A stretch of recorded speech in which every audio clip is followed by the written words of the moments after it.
throwing tip?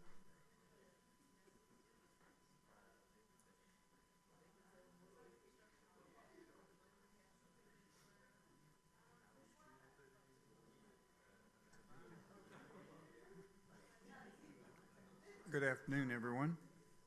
It is 5 o'clock, and at this time I'll call the pre-council meeting for the Perry City Council for Tuesday, October the 21st, 2025 to order. We do have a quorum this evening. Item 3 on our agenda are citizens' input. Is there anyone here that would like to address mayor and council at this time? Thank you. Item 4 are items for review and discussion. Item 4A is the discussion of the October the 21st, 2025 council meeting agenda. Council members, I'll call your attention to that agenda at this time. Items 1, 2, and 3 are standard items. Can I have volunteers for the invocation and pledge of allegiance? Okay.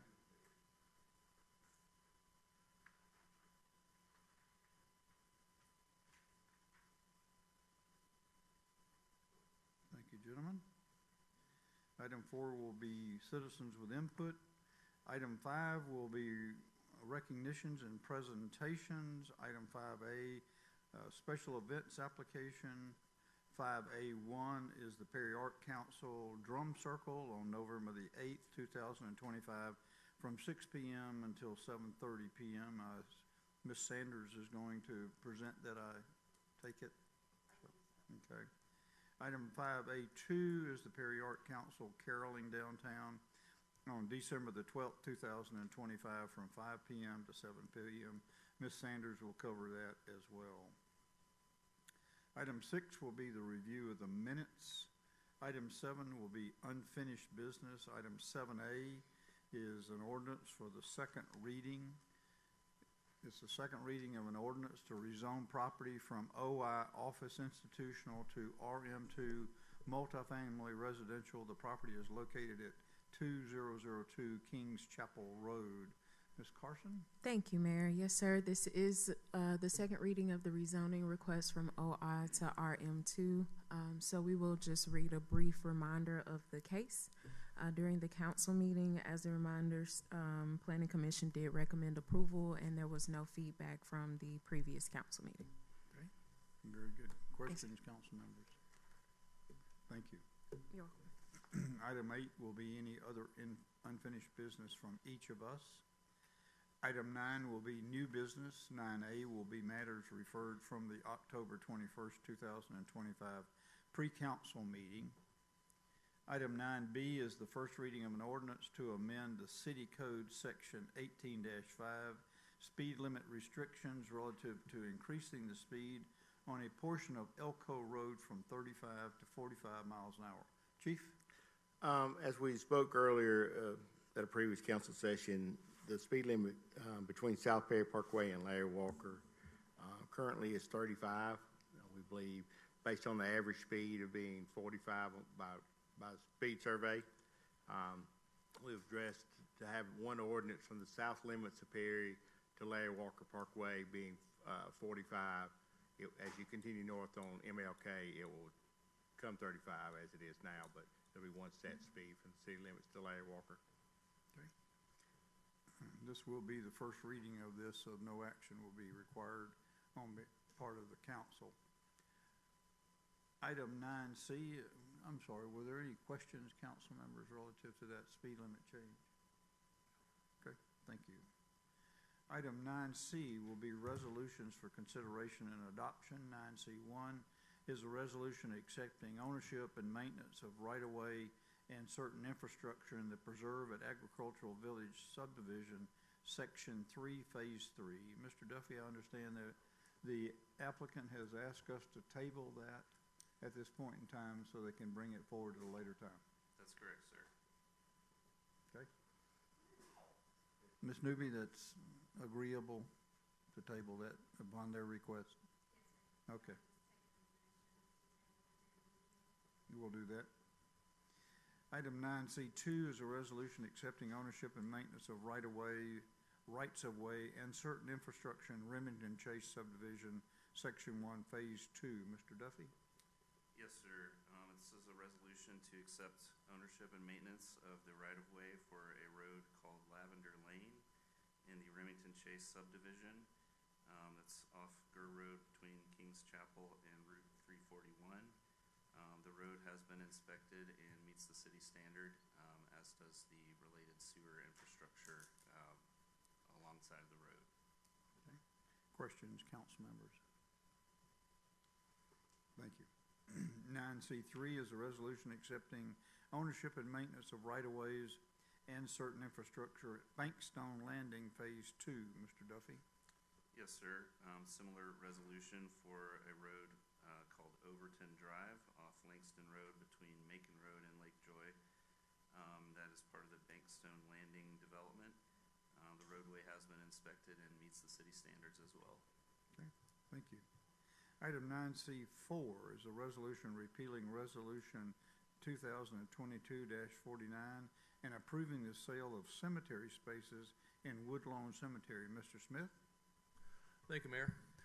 Mayor and Council, as we discussed at your last round of meetings, this body adopted a resolution back in 2022 that effectively ended the ability of the city to sell plots at Woodlawn Cemetery. This was effective in 2023, I think July 1st.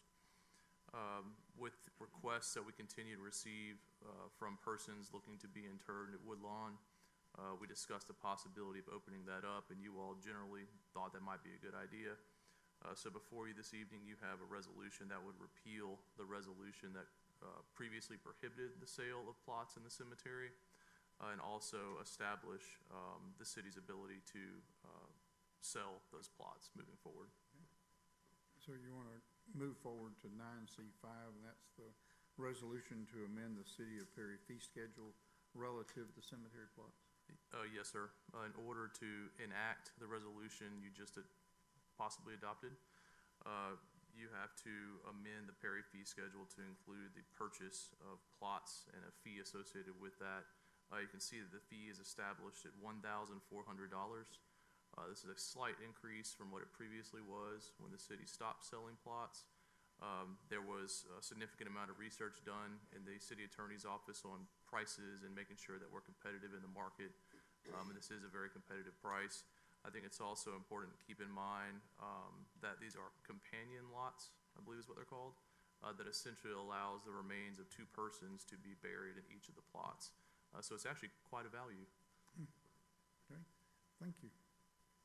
Item 9D, questions, council members, before we move on to 9D? Okay, 9D is a request for funding assistance, water line conflict at 416 General Courtney Hodges Boulevard. Mr. McMurrian? Thank you, Mayor. Mayor and Council, I received a request for assistance in funding. The address I was given was 426 Courtney Hodges Boulevard. This is a Loudermilk development. It's a private development. At this site, a water main conflict is in place where the main needs to be relocated, and it requires a shutoff.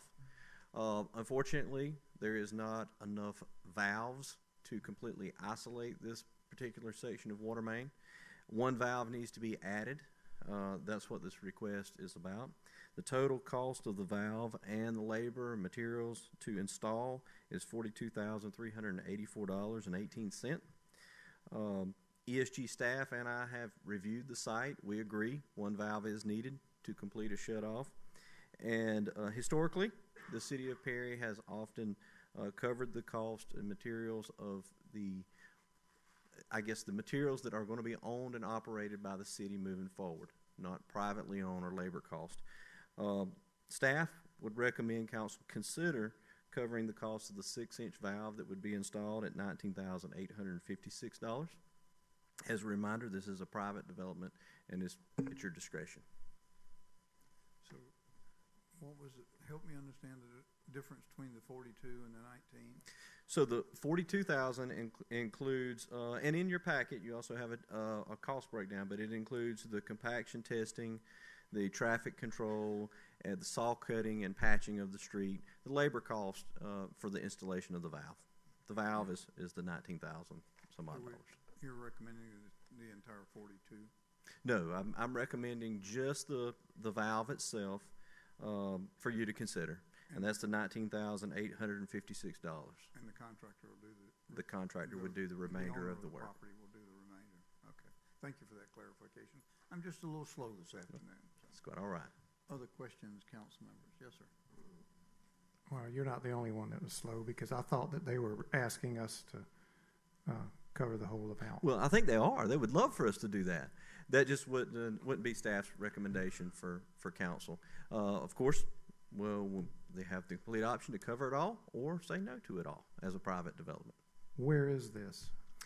This is located just off of Courtney Hodges Mhm. Boulevard. If you're 426. familiar with the new offices there across from the Dairy Queen, this is adjacent behind it. Can't remember the name of the street that's adjacent there, but just behind the new offices. And what is your recommendation? My recommendation would be to follow historically what the city has done and cover the cost of the material that the city is going to have. It's going to be in the right of way and going to be useful for the city going forward, which is just the valve. Thank you. Other questions? Thank you. Item 9E is a proposal for pickleball court rental fees. Mr. Coates? Yes, thank you, Mayor. In your package, you have a proposal for us to establish a rental fee for the Perry pickleball courts. This is pretty much standard. We have a rental fee for all ball fields in the gymnasium that is owned by the City of Perry Leisure Services. And what we're asking for is to establish some type of rental fee for the pickleball courts, as this will be a new construction. And I do want to clear something up. This is a rental fee, meaning if you're choosing to reserve a court for private lessons or instructions or to host tournaments at the pickleball courts, that is when the fee will take place. But if you're coming by the pickleball courts to just play a regular game of pickleball, you will not be charged the fee. That is always free to the public. Questions, council member? Council members, I have a request here. We've had a large amount of discussion with the public relative to facilities that are paid for by SPLOST funding and limiting the play. And I think it's a point in time that we need to look at our entire fee structure for charging for some of our facilities and make sure that we are allowing the public the adequate time to play. I would ask that administration come back with a proposal as to what they think would be the appropriate rental structure for all of our parks and everything. So, Mr. Smith, your thoughts on that? Yes, sir, Mayor. As the city grows and there's an increased demand on our leisure services facilities, I think it would behoove us to take a look at kind of our greater strategy as it relates to rentals. Like for pickleball, for example, pickleball is so popular. You could ostensibly have a number of groups in the community, like 20 groups or whatever, come in and basically rent out the whole deal and basically preclude the public from utilizing the facility. You know, we rent a number of other facilities, so Mr. Coates' request would be in line with the way we have traditionally operated. But as we grow and as, again, the utilization of our leisure services facilities grows with it, I think it would be good to look at this and ensure that the public is allowed adequate time for free play. Yes, sir. I agree with Mr. Smith. Okay. I would too. I think that's one of the things that we really need to consider. And like Smith said a while ago, is that we don't want some people to come and take control of the whole pickleball section, you know what I mean? So we have it fixed so that the public can enjoy it. And I can appreciate you guys going back looking at a price, as the mayor was saying, for all the parks, you know what I mean? And this will be a good thing, you know what I mean? We'll be able to do that and bring it, you know, back to us so we can look at it. What I would recommend is that at our next work session, administration would come forward with their thoughts and recommendations that this body can discuss how we move forward. What's the appropriate time that we rent those out? I'm not saying that we can't rent them out, but I think that we, you know, as Mr. Smith said, you could end up with all day Saturday, all day Sunday, every weekend if you don't have some limits in that. And if I'm a pickleball player, which I'm not, I go out there and you guys have just built all these, you know, courts, and you get like, well, I can't play, you know, and so I think that it is a time for us to take a step back and look at that and see how we equitably do that. So if, Mr. Copes, if it's okay, we would like to table that until our next work session. Yes, Mayor, that'd be fine. Thank you. Item 9F is participation in Discover Card Merchant Settlement. Ms. Newby? Thank you, Mayor. Mayor and Council, we received a standard notice of the city being indicated as a settlement class member in 3 related lawsuits that are part of a proposed class action settlement against Discover Card. The settlement class includes all end merchants, merchant acquirers, and payment intermediaries that were involved in processing or accepting a Discover Card transaction during a period of January 1, 2007 through December 31st, 2023. It's alleged that Discover misclassified certain Discover-issued consumer credit cards as commercial credit cards, which would in turn cause merchants and others to incur excessive interchange fees. So what that means for us is, since we were identified as a class member and we accepted Discover payments during that time period, that we would be entitled to some type of a settlement payment. That would be based and calculated on a variety of factors that's outlined in the settlement. But we would have to approve submitting a claim by May 18th of 2026 to participate in the settlement payments. Questions, council members? Thank you, Ms. Newby. Thank you. Item 9G is clinical training agreement with the Board of Regents of the University System of Georgia relative to occupational therapy education and training. And Chief Parker was going to do that, but Chief, I assume that you're going to take that on? Yes, sir, Mayor. Thank you, Mayor. Mayor and Council, in your packets is a clinical training agreement between Middle Georgia State University and City of Perry Fire and Emergency Services relative to allowing a student to come into the fire department during business hours to observe firefighters in their natural environment, the physicalities of the job, physical training they do on a daily basis as part of the student's training and curriculum. Possibly make recommendations to the fire department as to what they do as part of her training as well. The precedent has been set before. We've allowed a student to do this before with a similar agreement. So this is nothing new. This is just something they have to send out every time when they have a student come observe. This is, of course, pending the city attorney's review. And I believe the fire department would have an additional waiver that we'd have her sign as well to relieve us of any liability. Questions, council members? Any concerns, Ms. Newby, at this point in time? No, sir. The only reason it says that it's still pending review is for us to ensure that the revision that we sent over just to correct the dates within the agreement are made prior to it being executed. Okay. I've actually already reviewed it, and what he indicated about the additional waiver was included in there in the email back to them. Great. Thank you. Thank you. Council members, any questions on that agreement? Item 9H is the announcement of final candidate for the city manager permission. Ms. Birdshaw?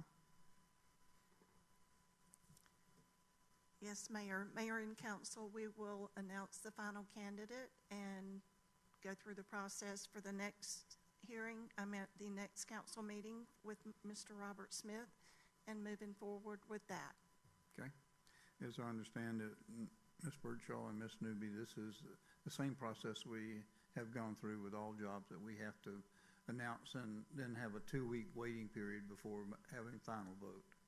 Yes, sir. So there's a provision it's actually in the Open Records Act that indicates there should be an announcement 14 days prior to the final vote to appoint like an executive or agency head. Okay. So that's why the resolution is not on tonight's calendar, Yes. but will be forthcoming on November 4th. Okay. Thank you. Questions, council members? Thank you. Items 10 through 16 are standard items, and we'll go through this. There's any questions on the agenda for tonight's meeting that you have at this point in time? Thank you. I will call your attention back to the pre-council agenda. Item 4B is Economic Development Department. 4B1 is additional city wall options for the Flint Energy's mural project. Ms. Hartley? Thank you, Mayor. Mayor and Council, at your last October meeting, Council's preference was to see additional alternatives for a city-owned wall rather than a privately owned wall for the Main Street Advisory Board to pursue the Flint Energy's Rural Mural Grant Project. A handful of other city facilities and walls were considered after the discussion with Council, including the Event Center, Rozier Park, and buildings at Creekwood Park. With the matching grants coming from the Main Street Advisory Board, this project does need to stay within the downtown boundaries. So that's staff recommendation and the board chair's recommendation as well. So before you all tonight and in your packet and here on the screen is the wall that I'm bringing to be proposed. This wall is in an area of up-and-coming development in downtown, and it would be a flagship placemaking and public art project in this area of downtown along Northside Drive, where other future development, private development, is being done. And this project would also show the public investment and the support of this growing area in downtown. So another couple of options or things that I wanted to bring before you all and remind you all of today. This project is supposed to be completed by November 30th. We've put the artist on hold until we can find a suitable wall to move forward. The Main Street Advisory Board has already submitted funds to the artist for his work thus far, so there is already a financial obligation and commitment that has been made. And if this project does not move forward and we do not get a mural painted by the November 30th deadline, the grant funds of $10,000 would need to be returned to Flint Energies. So at this time, this is staff's recommendation for an alternative city-owned wall to pursue the project. Questions, council members? Yes, sir. Ms. Hartley, is the artist aware that, does he think he can put it on, scale it down a little bit and make it fit? I've told him that we are considering other wall options. I have not shown him this wall yet, because if it didn't get council's approval, I would hate to go back and forth to him multiple times to be like, oh, this is what we're looking at. Just kidding, we're not going to do that wall. So I wanted a final council concurrence before I showed him that this is the wall that we can proceed with and get those final permissions. But when I talked to him in the past about leaving the Perry Players Wall and pursuing other options, he was open to making the project work as best that he could. Good, good. And thank you for pursuing other options around town. Of course. So we don't lose this Flint grant. Yes, sir. Other questions or comments?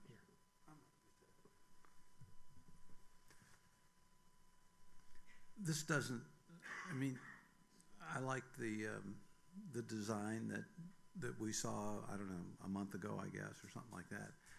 Just feels like we're just trying to almost force this thing, and I'm not against putting it on this wall. This does not strike me as the most prominent wall in the city to get a lot of attention. Sure. I don't think we have any other options either. I mean, if they're willing to take if y'all are willing to take what money that is from Main Street, is that correct? Yes, sir. So the matching grant, the minimum match is $2,500. The total quote of the project with the recent sketch that we received is $15,000, and we have the $10,000 grant. So that remaining $5,000 does come from the Main Street Advisory Board from their fundraised dollars, from their wine tasting and other initiatives. Yeah. Go ahead. You know, I was for the mural on the wall of the Perry Players. This, I would concur. It seems like forcing this thing, this mural on this wall, and I'm not sure if it's the best place either. How much has the artist been paid up to this point? Do you know? About $2,000 for his time for sketching, and the initial travel he did here to check out the sites and meet with us, and his revision that he's already done, just to cover his costs thus far. Okay. Do you have any other obligations owed to him? No, we're paid up. So if we cut ties at this point, there's nothing additional that'll be owed. But that $2,000 is just null and gone at that point. Mr. Smith, any comments from administration at this time? Yes, certainly appreciate Ms. Hartley and the Main Street Advisory Board getting some options back to you all. But for the very same reasons that you brought up, the administration's recommendation is the same as it was last time. That is to de-obligate the funds and return the funds to Flint Energies. What you have before you this evening is a significant departure from the original scope and project that you all approved back in the summer. And I do agree that it feels like you're kind of shoehorning something onto something, and I don't know. I mean, certainly here at the city, we want to be good stewards of resources that are available to us, and utilizing the Flint Energies monies in a way that may not be up to par with what they're expecting, or not getting the most bang for your buck, if you will, by putting it on a wall like this. I think would be a disservice to the community. Oh, yes, sir. Yeah, I would just add, I kind of agree with that. I greatly appreciate Flint's interest in promoting these kinds of things, and maybe somewhere out there in the future, we will end up with a great place for that. But if that's even what we want to do, but it just, I agree. Shoehorning is kind of an interesting way to put it. It just seems kind of forced, and we're looking for this, and this is the best we can do, and this is not particularly great, in my opinion. Although I appreciate y'all's work, I don't want to impugn that at all, but I would agree with Mr. Smith on this. I would be likewise with our assistant manager. I agree with him at the concept. I think the ideal is good, but the timing is not good, and that's the thing. Okay. So, council members, at this time, I'll entertain a motion. No, I won't. Want your concurrence to move this to the agenda for items to be reviewed on our normal agenda. Coming to you this evening as matters referred from our pre-council meeting. Okay. No, I don't. It's not a vote. It's just a concurrence to move it to the council meeting. Okay. We'll move it to that. If we don't concur to move it to the 6 o'clock meeting, then what? But it looks like you have the votes to do it. I don't know that. I don't know what votes we have when they vote. Then we'll know. So what I'm saying, sir, is it seems like there's agreement up here that move it to the Yes. regular council meeting. That's correct. Okay. That's what we're doing. Okay. Can we have more discussion? Yes. Okay. It'll just be an item referred to we can't vote on it. We could, but we're not going to vote on here. I'd rather do it in the public meeting. So. Okay. Ms. Newby, I think that's about as close as I can get. Okay, thank you. Item 5 are council member items. Dr. Albritton? No, sir. Mr. Moody? No, sir. Mr. Peterson? I have none, thank you. Reverend King? Okay. Mr. Smith, do you have anything additional you'd like to cover with us this evening? No, sir. Okay. Ms. Newby? Yes. Okay, thank you. We will need to have an executive meeting or session after our normal regular meeting, because I don't think that we can cover the items in 30 minutes between the two sessions, and so we will defer that until after our regular meeting. Is there any other items that needs to come before this board before we adjourn until 6 o'clock? Hearing none at this time, I'll entertain a motion to adjourn our pre-council meeting. So moved. Motion and a second. All in favor, please indicate by raising your right hand. We do stand adjourned until 6 o'clock. Mm-hmm. Yeah.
Good evening, everyone.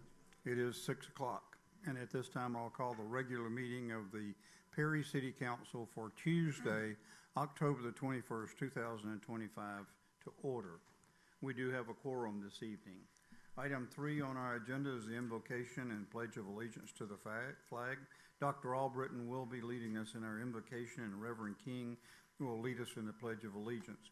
If you are able, would you please stand at this time? Let us pray. Father God, we thank you for this day. We thank you, Lord, for the beautiful fall weather that you've given us lately, and we just praise you for that. And Lord, now as we conduct city business, we pray for wisdom.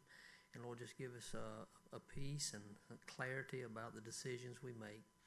Father, we just lift up the first responders and pray your hedge of protection around them always. And we just be with us now as we have this meeting. In Christ's name, amen.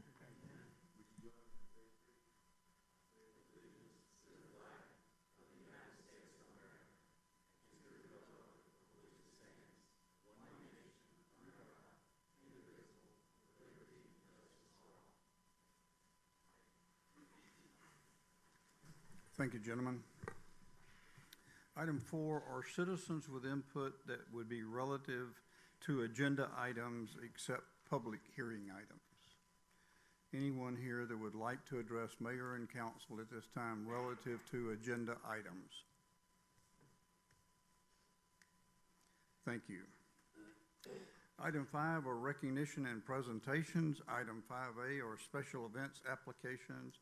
5A1 is a application from the Perry Art Council for a drumming circle on November the 8th, 2025 from 6 p.m. until 7:30 p.m. Ms. Sanders?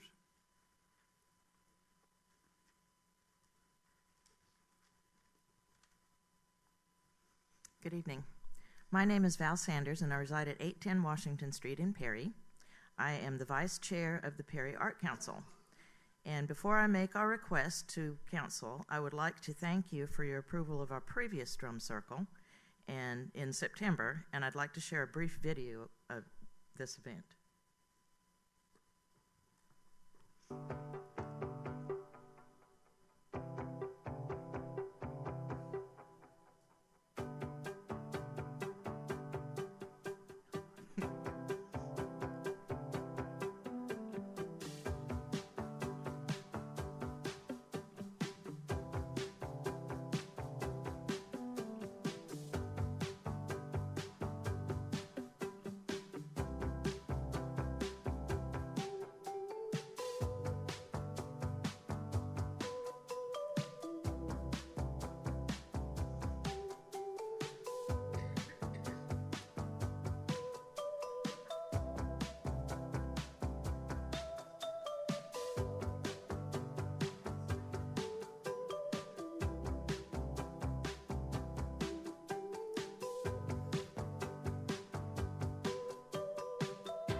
Tonight, the Perry Arts Council requests your approval for 2 events. The first is for a drum circle to occur again on Saturday, November 8th from 6 to 7:30 p.m. to be held on the lawn of City Hall. No city services are required, nor street closures, and this coincides with the full moon. The second is for a caroling event on Friday, December 12th from 5 until 7 p.m. This event will feature the Perry High School Chorus performing Christmas carols in front of the Christmas tree on the City Hall lawn, and plans also include a men's quartet dressed in Victorian attire to perform carols around downtown at interested restaurants and businesses. No city services or street closures are required for either event. Okay. We hope you will approve both events. Thank you. Thank you. Questions, council members? Let's separate them under the 5A1. This would be approval for the drumming circle on November the 8th. At this time, I'll entertain a motion to approve the request. So moved. Second. There's a motion and a second. All in favor, please indicate by raising your right hand. Thank you, council. Item 5A2 is the Perry Art Council caroling downtown. At this time, I'll entertain a motion to approve that as recommended. So moved. There's a motion and a second. All in favor, please indicate by raising your right hand. Thank you very much. We wish you great success on both of those events. Thank you for bringing a little bit of art to downtown. Item 6 are review of minutes. 6A, council members, you've been provided with the minutes of the October the 6th, 2025 work session, the October the 7th pre-council, and the October the 7th, 2025 regular meeting. At this time, I'll entertain a motion to approve those minutes as presented. There's a motion and a second. Are there any changes, deletions, or additions that you would like to make to those minutes? Hearing none, all in favor of accepting the minutes as presented, please indicate by raising your right hand. Please let the record show the minutes were approved unanimously. Item 7 is unfinished business. 7A is an ordinance for the second reading and adoption.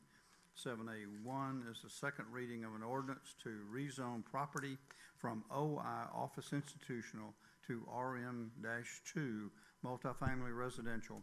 The property is located at 2002 Kings Chapel Road. The tax map number is 0P4 4B0 034 Ms. Carson? Thank you, Mayor. As you stated, this is the second reading of a rezoning request. Requesting to rezone 2002 Kings Chapel Road from OI to RM2. This is the third parcel of a previously proposed development. While 2 of the parcels were submitted in the original application, this third parcel was shown in the draft of the design of the project that was submitted into record, but it was not. They had not requested to rezone it at that time. This development, as a reminder, has been prohibited from having access to Coventry Court. There have been no changes since the last reading of this case, and as a reminder, Planning Commission did recommend approval as submitted. Questions, council members? Thank you, Ms. Carson. You're welcome. Is there anyone here this evening that would like to address mayor and council relative to this ordinance? Yes, if you'd give us your name and address, please. My name is Matt Widener, 793 Poplar Street, Macon. We're excited about the opportunity to bring a little bit of a different type of development. We think it'll add tremendous value to this area, and are looking forward to get going. We'll be glad to answer any questions that you have. Any questions, council? Yes, sir. Mr. Widener, I know this is the second reading, and I apologize. I cannot remember if this was addressed in the previous council meeting. The ingress and egress would occur where? For this, on the east side along Gray Road, and then south along Kings Chapel. Okay. None, as Ms. Carson stated, on Coventry Court. That's right, yes. Thank you. Thank you. Other questions or concerns? Thank you, sir. Thank you. Anyone else that would like to address mayor and council relative to this ordinance?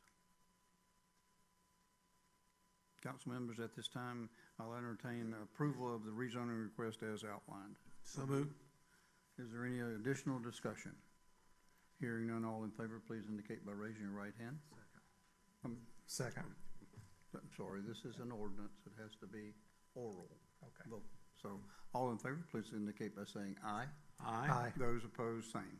Please let the record show that the ordinance was approved unanimously. Thank you. Item 8 is any other unfinished business. 8A is unfinished business from the mayor. I have none.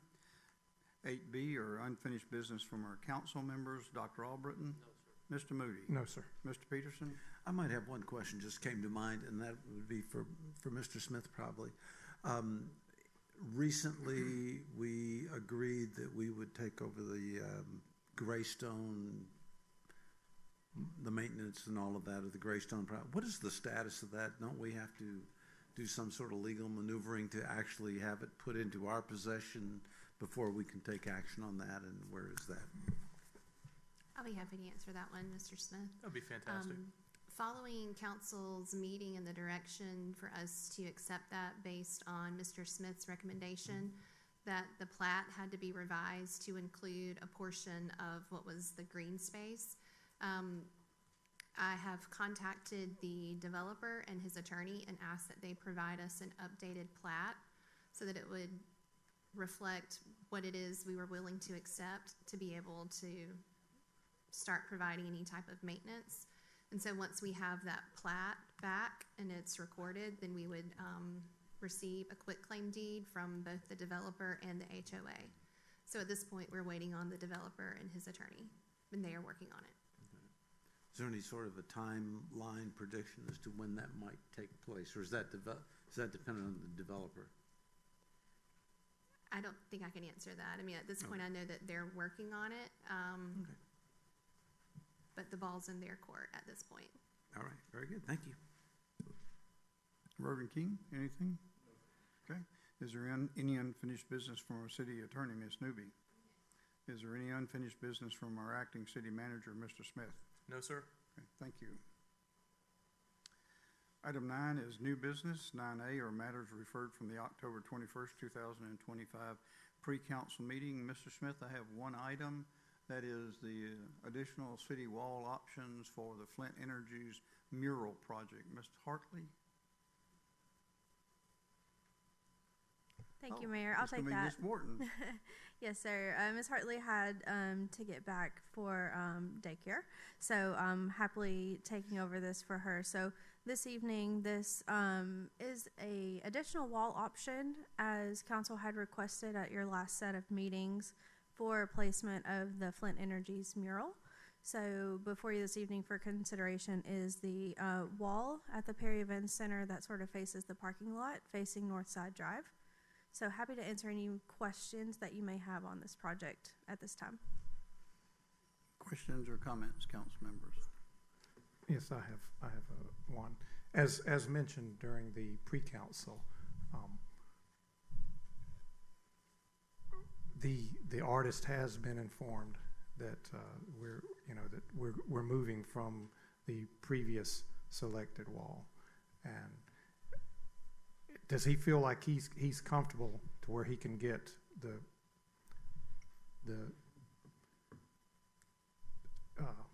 what's the term I'm looking for? The feeling on this size. Does he feel like he can do his mural justice on a wall? Because this is a little bit smaller than.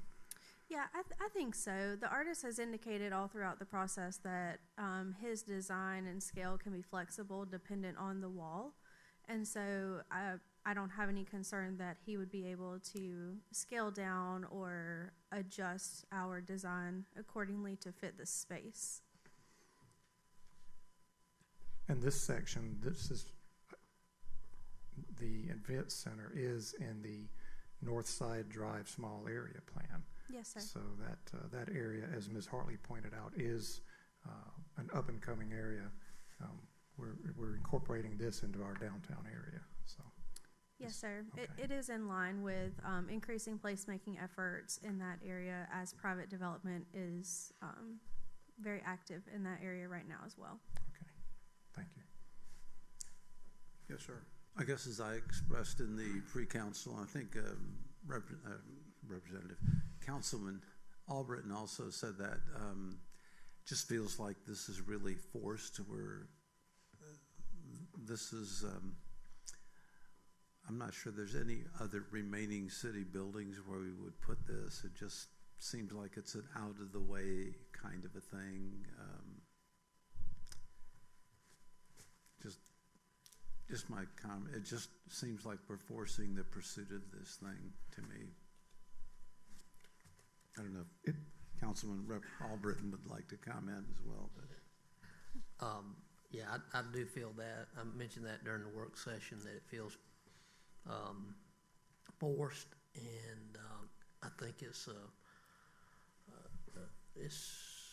trying to meet a deadline by November 30th, and it just, after the Players Wall was deemed not appropriate or for whatever reason, feels like it was, just rushed, and so I'm not sure that's the best place for it. That's just my idea, my take. Mr. Moody? Yes, sir. I can appreciate Ms. Hartley's efforts in trying to select a suitable wall for this. I think it's a great idea, the rural mural project in collaboration with Flint Energies. And we did ask her, after it was deemed that the east or southeast wall of the event center was really not the best place, that we did ask her to go back and find some more locations because time was, of the essence here. So we did ask her to go and find some more suitable city walls that we could, city-owned property. And I agree with that portion, but, and I do appreciate her and her staff looking for these suitable locations. Personally, I don't feel like it's forced. It doesn't feel like it's we're forcing the issue here, but that's my opinion. And I do appreciate their efforts to find a suitable location for this mural before the window closes on the matching or on the grant. So thank you. Thank you. Other comments? Mr. Smith, any comments from administration? Oh, yes, Mayor, just a few. Administration's certainly appreciative of the work that's been done on this project so far and generally favorable towards public art. However, this project has transformed and the scope has changed so much since it was originally presented to you all and you all approved moving forward with it. And generally the same concerns that you all have brought up relative to seeming kind of forced, trying to meet a deadline, that sort of stuff. Administration shares in those concerns. Following up on conversations in pre-council, it's very important that the city maintains, being good stewards of public resources, and that goes for our own funds, but also funds of our partners. And if Flint Energies is going to be kind enough to donate to us $10,000 to put up a nice mural in our downtown, I think it would be best for us to seek to implement a project that prominently places that mural somewhere as opposed to placing it facing a parking lot kind of on the periphery of downtown. So for these reasons, administration would recommend de-obligating the funds and giving the funds back to Flint Energies with the understanding that we could still pursue mural projects in the future. Other questions or comments?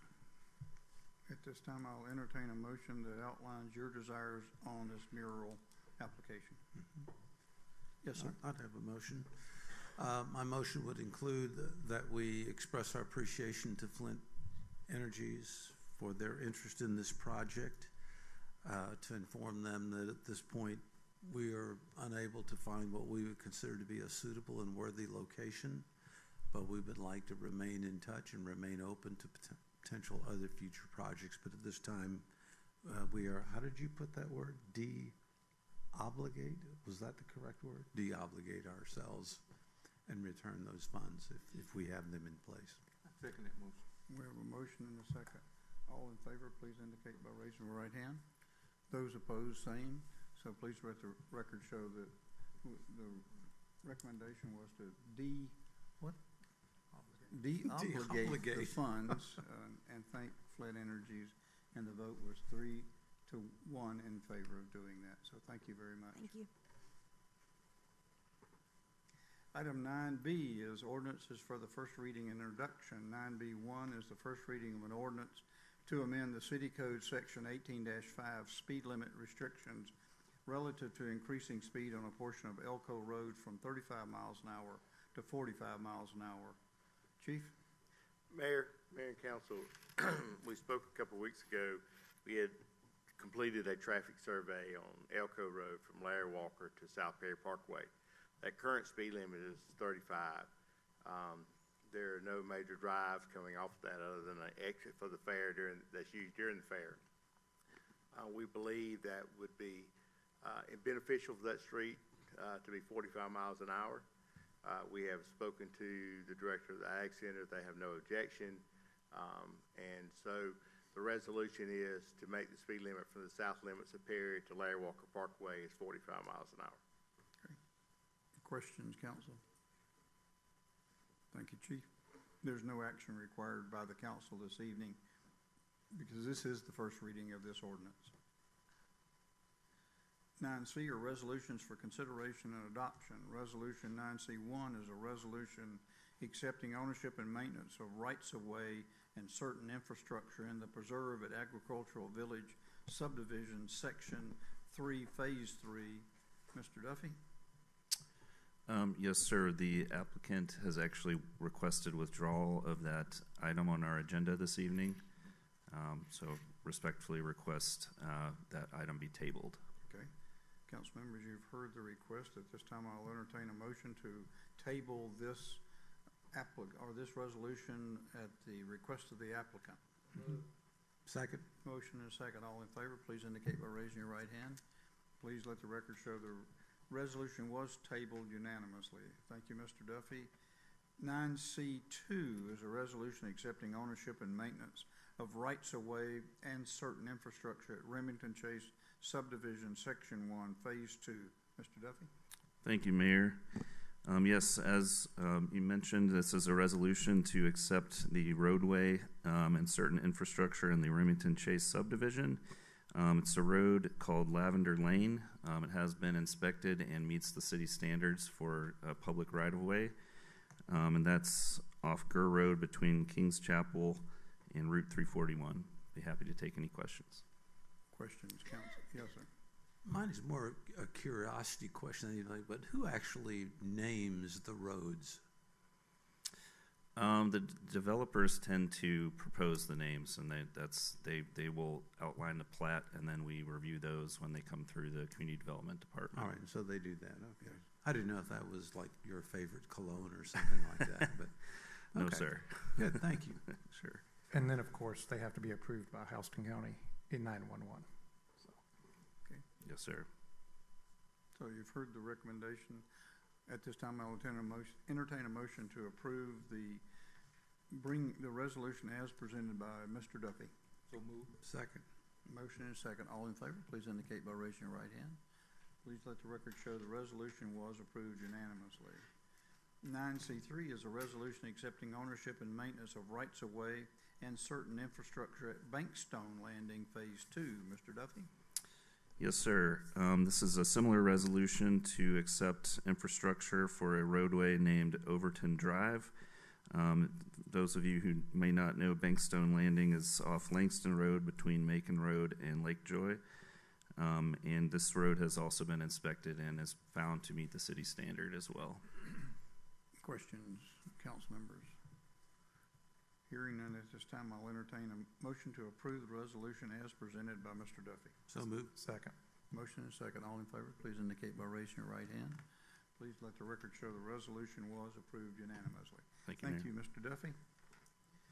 9C4 is a resolution repealing Resolution 2022-49 and approving the sale of cemetery spaces in Woodlawn Cemetery. Mr. Smith? Thank you, Mayor. As you are aware, in 2022, the city adopted a resolution that would prohibit the sale of plots at Woodlawn Cemetery effective, I believe it was July 1, 23. With the enactment of that resolution, there were around 260 some odd lots that were essentially shifted to green space during that July time frame, and we've been maintaining those ever since. The city continues to receive, and I think increasingly so, requests to purchase plots in the cemetery. These are primarily from family members of those who are already interred in the cemetery that want to rest alongside their family, if you will. The city generally, in looking at why it was prohibited back in 23, perhaps jumped the gun on that. And so before you this evening, there is a resolution that would repeal the resolution from 22 prohibiting the sale of plots in Woodlawn Cemetery and allowing those plots to be sold moving forward. Questions, council members? Hearing none at this time, I'll entertain a motion to approve the resolution as outlined by Mr. Smith. Second. Motion and a second. All in favor, please indicate by raising your right hand. Please let the record show the resolution was approved unanimously. Item 9C5 is a resolution to amend the City of Perry fee schedules relative to cemetery plots. Mr. Smith? Yes, sir. With the provision of sales of plots in Woodlawn Cemetery, it's incumbent upon us to include the requisite fee in our fee schedule. So before you this evening, for your consideration, you have an amended fee schedule that includes the price of plots in Woodlawn Cemetery. Those plots are priced at $1,400 apiece. Okay. Questions, council members? Yes, I have one. Mr. Smith, this, you had mentioned during pre-council that the plot would include 2 resting spaces. Yes, sir, that is correct. Okay. It's a 2-for-1, if you will. Our plots for city plots are what they call companion plots, which does allow the remains of 2 persons to be located in one plot. Thank you. Other questions or concerns? Hearing none at this time, I'll entertain a motion to approve the resolution as presented by Mr. Smith. Second. There's a motion and a second. All in favor, please indicate by raising your right hand. Please let the record show that the resolution was approved unanimously. Thank you, council. 9D is a request for funding assistance on water, due to a water line conflict at 426 General Courtney Hodges Boulevard. Mr. McMurrian? Thank you, Mayor. I have received a request from the Loudermilk Company. They're doing a private development at 426 Courtney Hodges Boulevard. This is adjacent to Gardner Drive. On Gardner Drive, there's a water main that needs to be relocated for this development. In research efforts, city staff and myself have determined that the water line cannot be shut off for relocation at the current configuration of valves. There needs to be an additional valve installed. So our private developer priced this out. The total for labor and parts is $42,384.18. This request today is a request for funding assistance from the city. The valve itself costs $19,856. The valve would be installed in the right-of-way, operable by city staff and for public use moving forward. Historically, the city has often awarded assistance for infrastructure that is installed in the public right-of-way that's used by city staff moving forward in the future and services our public. From my position, I would recommend that council consider covering the cost of the valve only and not the labor associated with the private development for this project. Again, that total was $19,856 for the valve. Any questions? Questions, council? I just want to make sure I understand. So in order to move this main that is being requested by the Loudermilk Corporation, a valve has to be installed. It can't be moved without the valve. Is that correct? That's correct. In other words, the water main will just flow out and erode the road or wash out the road or other challenges because you cannot cut the water off in that particular section. And why, again, does the main have to be moved? It's in conflict with other utilities that service the property. I'm not sure I understand what that means. So it's my understanding there's a sewer main that's going to service this, and the water main is sitting in the way of the gravity sewer main, so therefore the water main needs to be relocated. Thank you. Yeah. Yes, sir. Mr. McMurrian, could you tell us what that roughly $22,000 remaining, can you give us a breakdown of that, why it's so expensive? Yes, certainly. For the labor. Certainly. The total change order cost included demo, saw cutting of the asphalt and removal. The insertion valve is the actual valve of the $19,000. The joint fittings and restraints are a large portion of the total. And Class A pavement patching, also traffic control and compaction testing. Thank you. Mr. McMurrian, who will pay for the actual cost of moving the main? That will be done by the developer at the developer's expense. That's what I understood. So, okay, but the valve itself will become part of our city infrastructure as we move forward. So it will facilitate turning that main on and off if we need to in the future. That's correct, Mayor. Okay. Other questions, council members? Hearing none, at this time I'll entertain a motion to approve the request as outlined by Mr. McMurray. Motion and a second. All in favor, please indicate by raising your right hand. Please let the record show that the request was approved unanimously. Thank you, Mr. McMurray. Item 9C is a proposal for pickleball court rental fees. Mr. Coates?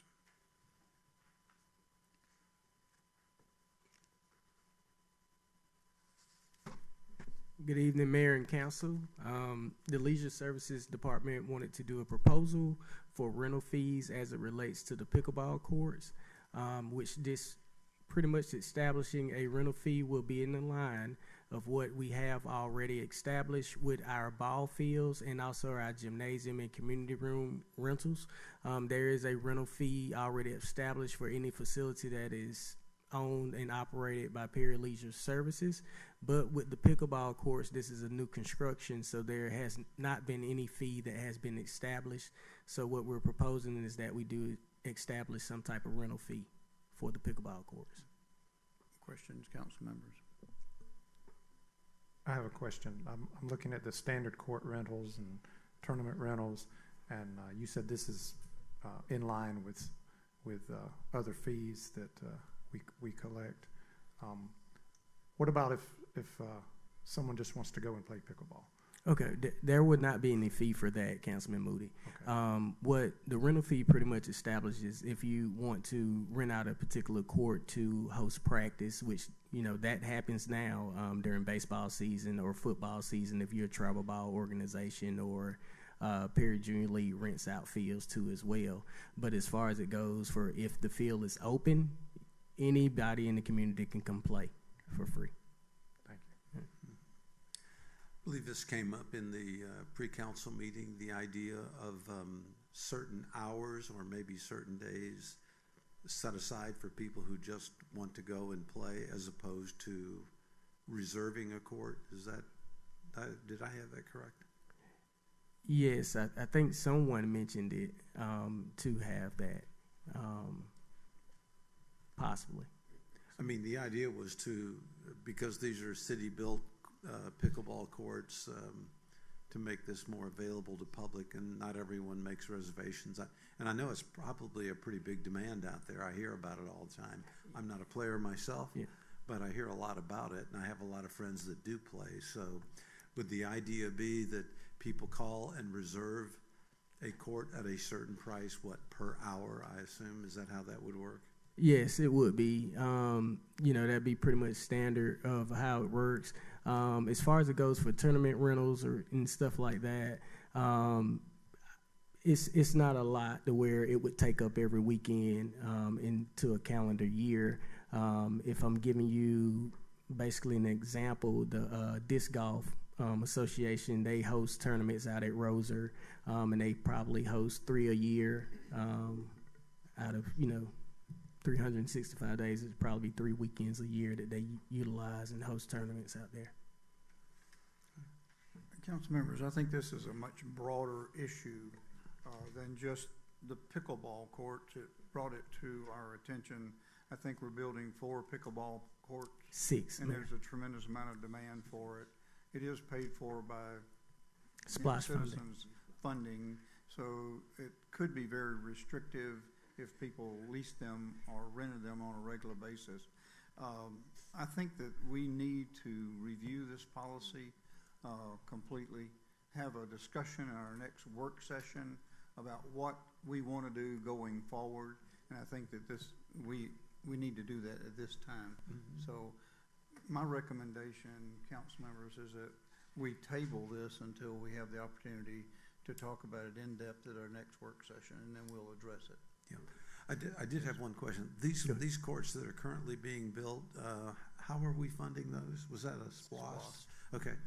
Then, because they're funded by SPLOST, if we start, and this is just a question for the future, if we start that and we start to rent these out does would the fee go towards perhaps building others, depending on the demand? I mean, 6 is a great start. Maybe we'll need more at different locations at some point. So just a thought on that. Where would that fee money then go? I have to defer to the administration on that one. Generally, for those types of operations, the fees would cover the ongoing maintenance and setup and operations of that facility. So as you collect funds for the pickleball courts, that be utilized to cover costs associated with leisure services staff going out and maintaining the courts, setting up the courts for operations, that sort of thing. Do you have any thoughts on this, Mr. Smith, as far as tabling it to look at the overall fee structure that we charge? I think it'd be a good time to take a look at everything. As far as administration is concerned, public facilities should generally be available to the public. And like I talked about in pre-council, you could ostensibly have a situation where, and pickleball's super popular, we all know that, where there's various groups of pickleball aficionados here in Perry, and they come in and they essentially rent the pickleball courts out for long periods of time, basically prohibiting the public from having free play. And I think insofar as the city is generally concerned, that's what we're interested in, is having our folks be able to play and recreate and leisure, as they see fit, without having to set up schedules and pay and all that sort of stuff. I think generally works against what we typically have provided. Well, at this time, I will entertain a motion to table this till our next work session for review, and then we'll reconsider the request. So moved. Second. Motion and a second. All in favor, please indicate by raising your right hand. Please let the record show that the proposal was tabled until our work session, our next work session. 9F is participation in the Discovery Card Merchant Settlement. Ms. Newby? Thank you, Mayor. Mayor and Council, we received a notice about a proposed class action settlement that's been reached in 3 related lawsuits dealing with Discover. It's alleged that beginning in 2007, the credit card company misclassified certain Discover-issued consumer credit cards as commercial credit cards, which in turn caused merchants and others to incur excessive interchange fees. And so this would be a vote to approve participating in the settlement because their records indicate through this notice that we are a settlement class member because we received payments through Discover during the time period of 2007 to 2023. Questions, council members? I guess I might have one. What does it benefit us to be a part of this? Does it cost us money? Do we have to pay you basically to manage the settlement? Because I know you guys do these hourly things or No, sir. like that. No. No. We just say we want to be a part of it so we can get some money back from them. Yes, so the attorneys that represent the plaintiffs who have brought the class action lawsuit would be the ones who would be paid out of the settlement proceeds. The city would just receive any type of settlement payment amount that's paid out of the settlement class action. Do we know how much that would be? No, sir. The grand total? No, sir. Okay. The settlement payment amount will be calculated based on a variety of factors that include the total estimated interchange fee overcharge for each Discover merchant identifier associated with you and how interchange fees were charged. Okay, thanks. But Discover has agreed to pay between $540 million and $1.225 billion plus interest. Questions, council members? Hearing none at this time, I'll entertain a motion to approve the participation in the Discovery Card Merchant Settlement as outlined by Ms. Newby. Second. Motion and a second. All in favor, please indicate by raising your right hand. Please let the record show that the participation agreement was approved unanimously. 9G is a clinical training agreement with the Board of Regents of the University System of Georgia relative to occupational therapy education and training. Mr. Kitchens, you're going to do that this evening? Yes, sir. Okay. Thank you, Mayor. Mayor and Council, this agreement is between the Middle Georgia State University and Perry Fire and Emergency Services, which the Fire and Emergency Services agrees to facilitate as part of the college's occupational therapy and education program. One of their students to come and observe firefighters in their habitat and natural environment, the physicalities of the job, as part of her program and requirements for completion of the program. This is just an agreement between the college and the fire department, which waives liability for the city and the fire department itself, and includes all the agreements between the two parties. And this is a continuation, is it not? We've done this in the past. We've done this in the past with the previous student, yes. Okay. And it is subject to legal review, but my understanding it's been reviewed and there's some just suggestions we've made back to them. So that's correct. Yes. Okay. Questions, council? Hearing none, at this time I'll entertain a motion to approve the agreement as outlined by Mr. Kitchens. Second. All in favor, please indicate by raising your right hand. Please let the record show that the agreement was approved unanimously. Thank you very much. Thank you. 9H is the announcement of final candidate for the city manager position. Mrs. Birdshaw. Thank you, Mayor. Mayor and Council, following our interviews last week, we are pleased to announce our final candidate for the city manager would be Mr. Robert Smith.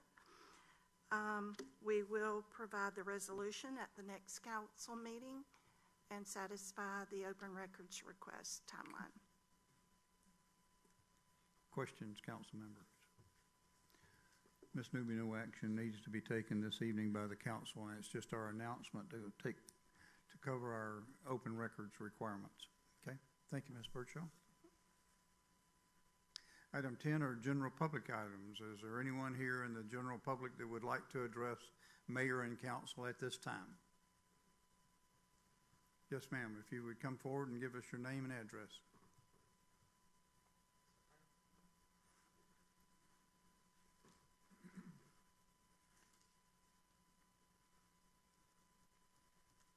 Good evening.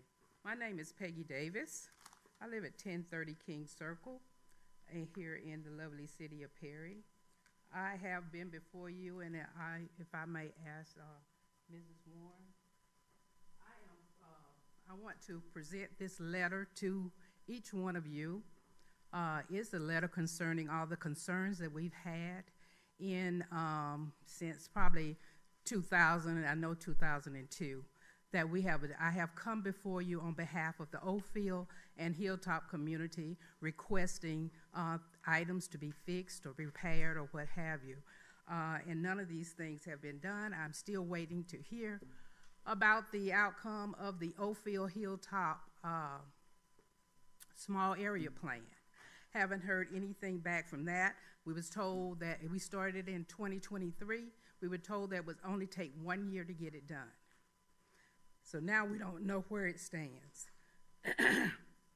Another thing is that every time I come before you on behalf of both of the neighborhoods. There's also some grievances in that letter. I cannot give you everything here in 3 minutes. I'm only allotted 3 minutes to stand here. So, but one personal thing that I cannot understand is that I, Peggy Lynn Davis, obtained the grant for the pocket parks that are in some of the neighborhoods. And then I received a letter denying me the opportunity to have a back-to-school giveaway for our children in one of the parks. So this is ongoing. We never seem to get any attention from the city about our matters. This letter contains a few, not all, of our concerns. And I would appreciate it very much if you all would start paying attention to what we would like to have as well. We want to be treated as same as every other neighborhood there is in the lovely city of Perry. And I do believe my 3 minutes might be up. Thank you. Is there anyone else who would like to address mayor and council at this time?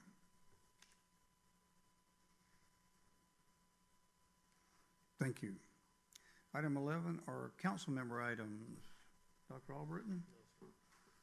Mr. Moody? I have none. Mr. Peterson? None for me, thank you. Reverend King? No, sir. Okay. Is there anything from Mr. Smith this evening? No, sir. Ms. Newby, do you have anything for us? Okay, thank you. Item 12 are department head items. Ms. Wharton? Mr. Worthington? Mr. Duffy? Mr. Coates, anything? Yes, Mayor and Council, I would like to inform you all that this Saturday, the Perry Legion Services will have our football championship, known as the Panther Bowl, at Perry High School, starting at 10 o'clock a.m. I would like to see, all of your faces out there Saturday if you can, if you have time. And that's this Saturday? Yes, correct? sir. Okay, wonderful. Look forward to it. Mr. Kitchens? Chief, anything? Nothing further, sir. Ms. White? I do have 2 items, Mayor. This week kicked off our new solid waste services contract with Ryland Environmental.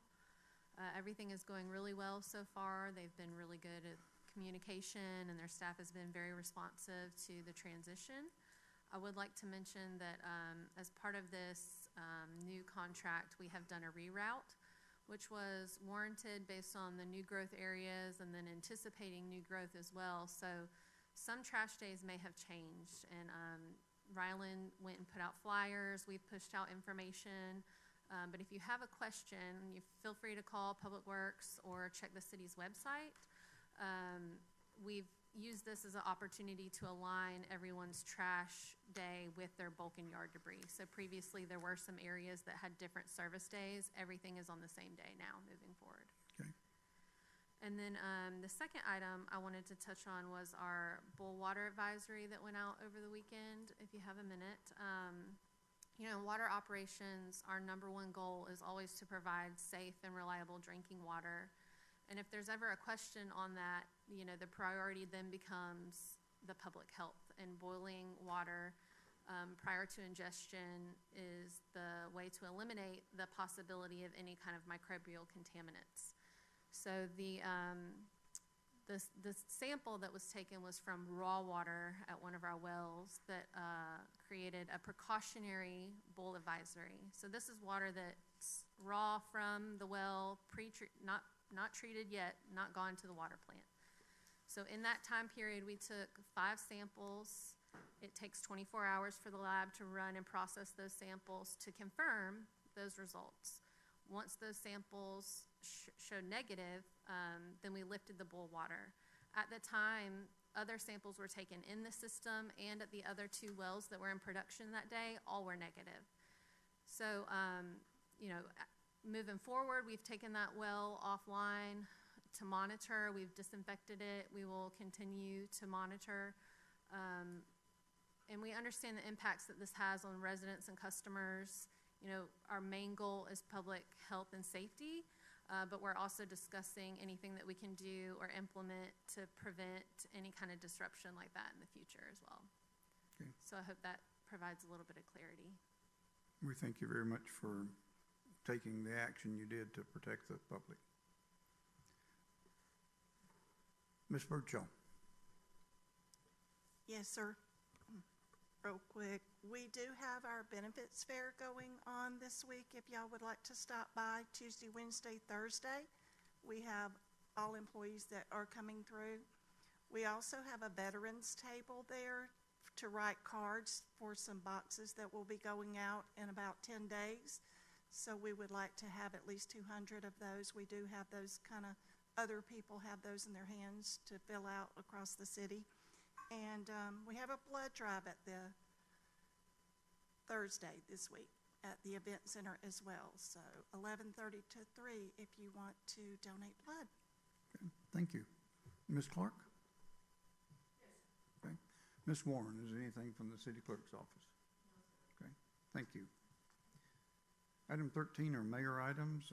Again, our meetings are open to the public, and we encourage your interest and participation in those meetings. Our next meeting will be November the 3rd at 5 o'clock here in the chambers. That will be our work session meeting. And then we'll follow that on the 4th with our pre-council meeting at 5 and our regular council meeting at 6. Again, we do encourage your interest and participation in these meetings. At this time, I'll entertain a motion to go into executive session for the purpose of real estate and potential litigation and settlements. So moved. Motion is second. All in favor, please indicate by raising your right hand. We are in executive session at this time.